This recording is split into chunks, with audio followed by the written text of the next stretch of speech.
Hello everyone, welcome to BP education, जहां पर आपको सारे स्टडी मटेरियल प्रोवाइड होंगे। तो चलिए शुरू करते हैं अपने टॉपिक की ओर। तो हमारा टॉपिक है टेंस। तो टेंस में जानने के पहले मैं आपसे एक रिक्वेस्ट करना चाहता हूं कि यदि आपको किसी भी टॉपिक पर डाउट है तो आप कमेंट बॉक्स में लिखना मत भूलिएगा।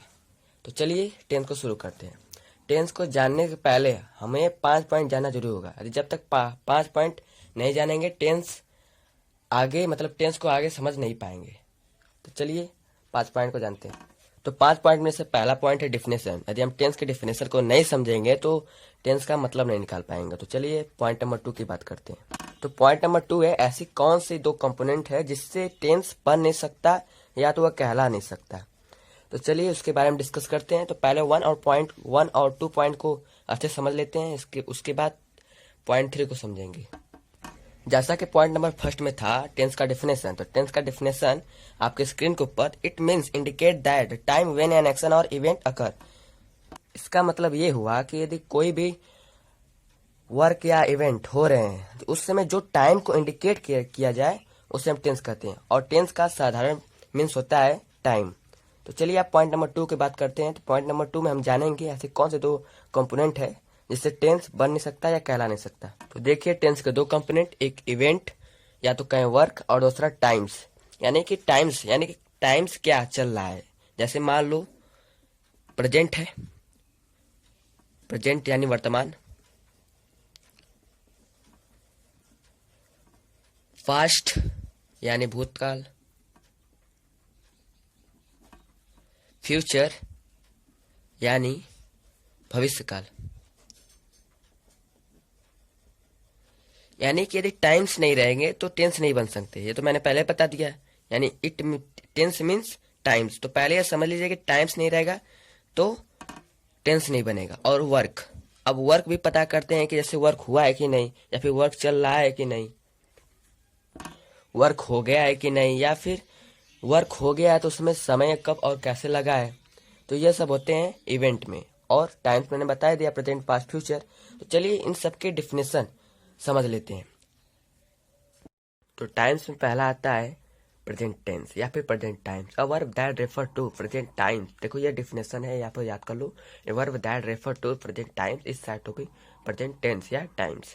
इस एग्जांपल में देखें, आई प्ले, मैं खेलता हूँ। देखो मैं खेल रहा हूँ, ये तो मैं खेलता हूँ या फिर मैं खेल रहा हूँ, बात तो प्रेजेंट की चल रही है, ठीक है। और ही राइट, वह लिखता है या फिर वह लिखता है या फिर वह लिख रहा है या फिर वह लिख चुका है। यानी कि सब प्रेजेंट में बता रहा है।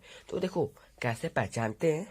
तो इसका मैं बता दूंगा, एक शॉर्ट ट्रिक, एक कविता बता दूंगा। तो चलिए नेक्स्ट पास्ट टेंस में समझते हैं। तो ये रहे पास्ट टाइम। तो पास्ट टाइम का डिफिनेशन क्या है। तो देखिए, a verb that refer to past time या फिर बीता हुआ समय, उसे हम कहते हैं पास्ट टेंस। यानी कि ऐसा वर्ब जो पास्ट टाइम में रेफर करे या फिर टाइम को पास्ट में बताए तो उसे हम कहते हैं पास्ट टेंस। देखो एग्जांपल है, आई प्ले क्रिकेट, मैं क्रिकेट खेलता हूँ। देखो आई प्ले क्रिकेट, मैं क्रिकेट खेलता था। आई प्लेड है ना, यहाँ पर एडी जुड़ गया, यानी कि सेकेंड या थर्ड फॉर्म आ गया, तो यहाँ पर खेलता था हो जाएगा। ही राइट अ लेटर, मैं पत्र लिखता था। यानी कि यहाँ पर था है और उसमें है था। मैं खेलता हूँ। तो इस प्रकार ऐसे इंडिकेट करते थे। तो चलिए अब आप बात करते हैं फ्यूचर के। फ्यूचर का क्या डेफिनेशन है, तो चलिए शुरू करते हैं। और फ्यूचर देखिए, a verb that refer to future times. यानी कि फ्यूचर का डिफिनेशन ये है कि a verb that refer to future time. यानी कोई भी वर्ब टाइम को फ्यूचर में रेफर करता है तो उसे हम फ्यूचर टेंस कहेंगे। एग्जांपल देख लीजिए, आई शैल प्ले, मैं खेलूंगा। ही विल राइट, मैं लिखूंगा। देखिए वर्क एंड इवेंट है, इसे हम कुछ देर में बताते हैं, लेकिन इसके पहले इसके कौन सी शॉर्ट ट्रिक है कि हम पास्ट प्रेजेंट और फ्यूचर को समझ लेते हैं। तो देखिए भैया, देखो वह एक कविता है। यदि आप कविता बस 4 लाइन के यदि आप उसे याद कर लेते हो ना, तो फ्यूचर, पास्ट एंड प्रेजेंट आसानी से पहचान लोगे। तो चलिए देखते हैं, शुरू करते हैं। तो कविता आपकी स्क्रीन के ऊपर है। हूँ को प्रेजेंट जानो, था थी थे को पास्ट जानो, गागिए को फ्यूचर जानो। लो बच्चों अब टेंस पहचानो। कितना आसान कविता है। देखो कैसे जाने। देखो जब मैंने एग्जाम्पल नंबर फर्स्ट दिया था तो एग्जाम्पल में फर्स्ट मैंने लिखा था मैं खेलता हूँ। देखो हूँ है, क्या लिखा था, है हूँ हो को प्रेजेंट जानो, यानी कि यह बात किसकी चल रही थी, प्रेजेंट टाइम्स की। तो अब देख लो, यानी कि मैं खेलता हूँ वह लिखता है, यानी है हूँ को प्रेजेंट जानो। तो ऐसे पहचानेंगे पास्ट और फ्यूचर को भी। तो चलिए देखते हैं। तो देखो पास्ट में क्या है, मैं क्रिकेट खेलता था, मैं पत्र लिखता था, देखो था और था, तो था थी थे को पास्ट जानो। ये किसकी बात चली है, पास्ट टेंस की, पास्ट टेंस की। तो चलिए अब आगे बढ़ते हैं फ्यूचर के भी पहचान को। देखो ये कविता जो मैंने अभी आपको स्क्रीन के ऊपर दिखाई थी, जो मैंने अभी बोल रहा हूँ, है हूँ को प्रेजेंट जानो, था थे को पास्ट जानो, गागे को फ्यूचर जानो, लो बच्चों आप टेंस पहचानो। देखो यही ट्रिक्स है, आप इसे याद कर लो। तो चलिए फ्यूचर को भी देख लेते हैं। मैं खेलूंगा, मैं लिखूंगा, देखो गा आ रहा है ना, तो गा गी गो को फ्यूचर जानो। तो ऐसे ही ट्रिक्स है, आप इसे याद कर लो, रट लो, घुर कर पी लो। तो चलिए आगे बढ़ते हैं। अब हम बात करेंगे वर्क एंड इवेंट। देखो ये बात चली है। अब देखो अब तक मैंने क्या बताया था, अभी तक मैंने ये बताया था कि टाइम्स, तो टाइम्स के टाइम्स सब सारे डिफिनेशन बता दिए, प्रेजेंट पास्ट फ्यूचर के। अब वर्क एंड इवेंट में आएंगे। तो वर्क एंड इवेंट में चार होते हैं, indefinite, continuous, perfect, perfect continuous. तो इनके भी डिफिनेशन देख लेते हैं। तो वर्क एंड इवेंट में पहला है indefinite. It means, it means क्या होगा, आई, यानी कि ये यहाँ पर इट रहेगा। It does not say anything whether an action is complete और नॉट, यानी कि इसमें इंडेफिनिट में ये नहीं बताता कि कार्य हो गया है कि नहीं या फिर नहीं हुआ है, ये नहीं बताता। इसका मतलब अनिश्चित।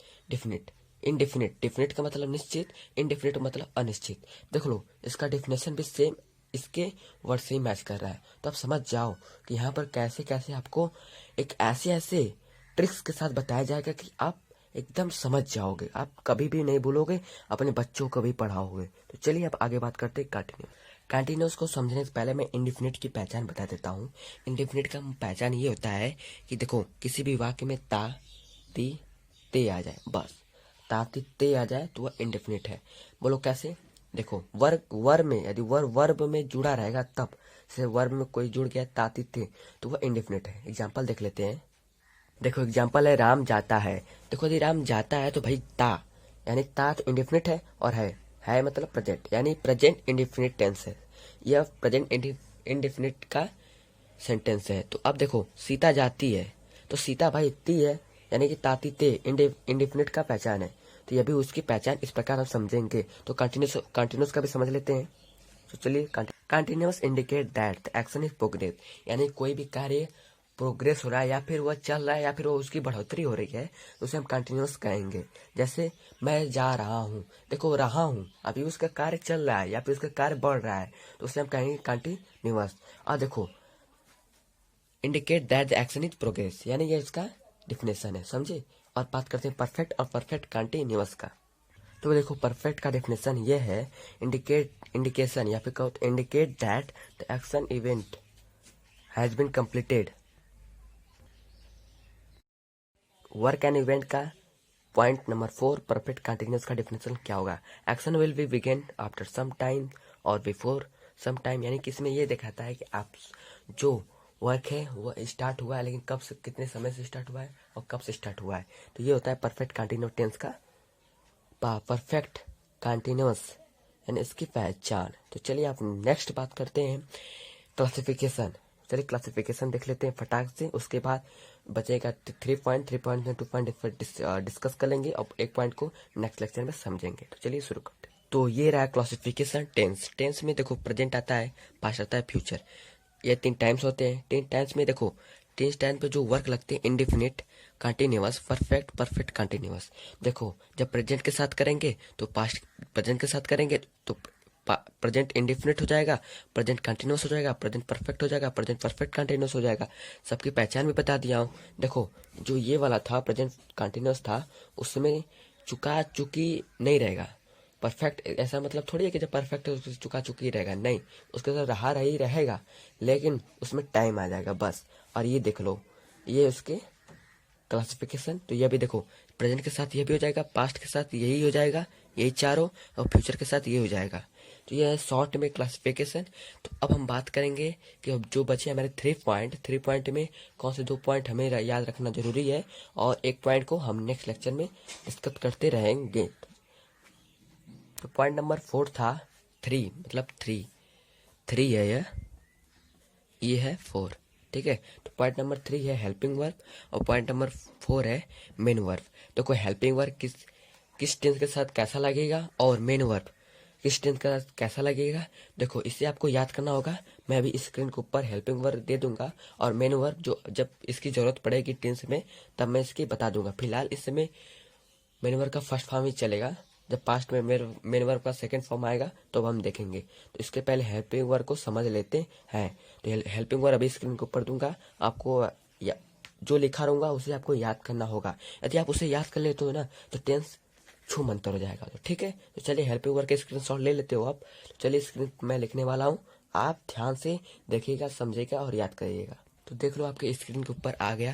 तो प्रेजेंट इंडिफिनिट में डू या डच, प्रेजेंट कंटिन्यूअस में is am are, present perfect में has and have, present perfect continuous में हैज एंड हैव के साथ बिन जुड़ेगा, और प्रेजेंट अब पास्ट की बात है तो पास्ट इंडिफिनिट में डिड, पास्ट कंटिन्यूअस में वाज वर, पास्ट परफेक्ट में हैड, पास्ट परफेक्ट कंटिन्यूअस में हैड बीन, फ्यूचर इंडिफिनिट में विल या शैल, फ्यूचर कंटिन्यूअस में will and shall plus be, और फ्यूचर परफेक्ट में will and shall have plus have हो जाएगा, ठीक है। और फ्यूचर परफेक्ट कंटिन्यूअस में will and shall plus have been, ठीक है। तो ये है हेल्पिंग वर्ब जो यूज होंगे। तो मेन वर्ब मैं आपको प्रोवाइड कर दूंगा जब आवश्यकता पड़ेगी, तो इसे आप याद कर लो। फिर नेक्स्ट लेक्चर में हम डिस्कस करेंगे पॉइंट नंबर 3 को, पॉइंट नंबर 5 को। पॉइंट नंबर 3 तो 4 हो ही गया, ठीक है। चलिए आगे बढ़ते हैं। तो आगे हम बढ़ेंगे लेक्चर नंबर 2 में, तब तक के लिए बने रहिए हमारे साथ।